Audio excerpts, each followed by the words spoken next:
quanto mais a gente fracionava a refeição, 3, 4, 5, 6 refeições, mais você tinha diminuição do risco de doenças crônico-degenerativas não transmissíveis. Então, obesidade, hipercolesterolemia, hipertensão arterial, resistência à insulina, coisas que são extremamente importantes, inclusive se você quer emagrecimento.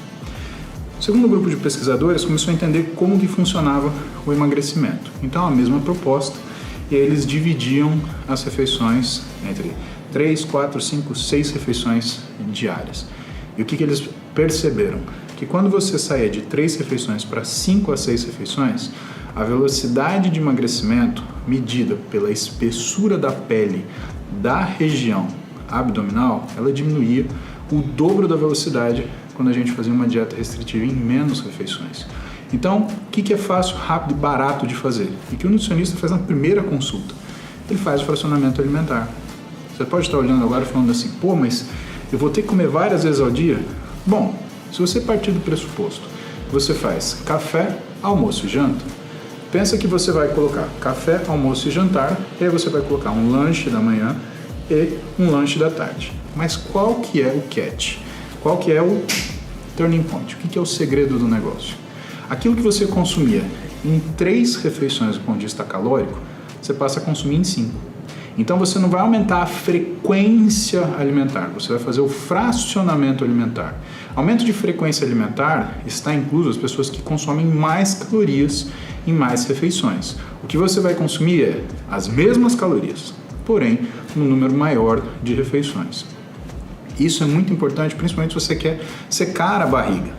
Se você quer secar a barriga, você quer mostrar para o seu organismo que ele não precisa reservar energia porque você passa longos períodos em restrição calórica. Aliás, quanto maior o período de restrição calórica, mais isso acontece. Eu sei o que você está perguntando. Paulo, mas e o jejum? O jejum, ele é condicional em algumas situações. Principalmente que você considera jejum períodos maiores do que 12 horas de jejum. Se você quer utilizar o jejum como se fosse uma arma para você conseguir secar mais rápido, tem algumas situações que são muito importantes você obedecer. A primeira delas é que, no mínimo, você vai fazer isso com 12 horas de jejum. Agora, quem pratica o jejum com habilidade? São pessoas que fazem períodos de jejum de 16 a 18 horas. Isso quer dizer que o período de refeeding, ele também é mais curto. Tem mais uma pegadinha. O jejum, ele preferencialmente tem que ser quebrado com proteína e gordura. Por quê? Porque você ensinou o seu corpo a queimar gordura com o jejum. Logo, você aproveita esse momento para você quebrá-lo com gordura. Então não é tipo, deu o jejum e vou comer tudo que eu quiser. Vou chupar um picolé de chocolate. Aí você jogou tudo fora. E o jejum, ele também não pressupõe descontrole alimentar. Então não é para você terminar o jejum e você comer até se estourar. Não, não é. Você tem que ter controle alimentar. Ele não exclui a necessidade que você tenha controle de macronutrientes da sua dieta. Mais uma coisa importante. O momento do dia que você faz o jejum faz muita diferença. Então, se você faz esse jejum pela manhã, se você faz esse jejum tarde e noite, se você faz esse jejum noite e manhã, ele tem significados diferentes. O que a gente sabe da literatura? Se você tem resistência periférica à insulina, é interessante que você faça jejum de manhã e de noite. Ou seja, que a tua janela alimentar fique alguma coisa entre as 13, 14 horas e as 17, 18 horas.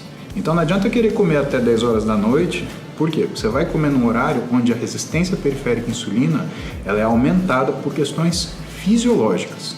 Então a sua janela alimentar ela fica mais curta. Ah, mas eu quero uma janela alimentar mais longa. Eu quero pelo menos poder comer durante 8 horas no dia.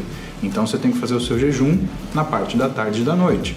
E começar a comer entre 6 e 7 da manhã e parar de comer entre as 14 e 15 da tarde. Não é fácil, pessoal. Jejum é muito difícil.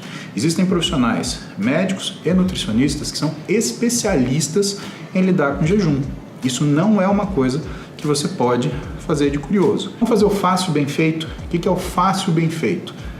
Ajustar seu horário de sono, dormir pelo menos 7 horas por noite, colocar essas 7 horas em horários fisiológicos, considere dormir às 23, acordar às 6, criar um fracionamento alimentar, não aumentar as calorias, mas dividir as calorias que você tem em pelo menos 5 refeições por dia. Dá 60 dias fazendo isso, e aí depois você conta pra gente.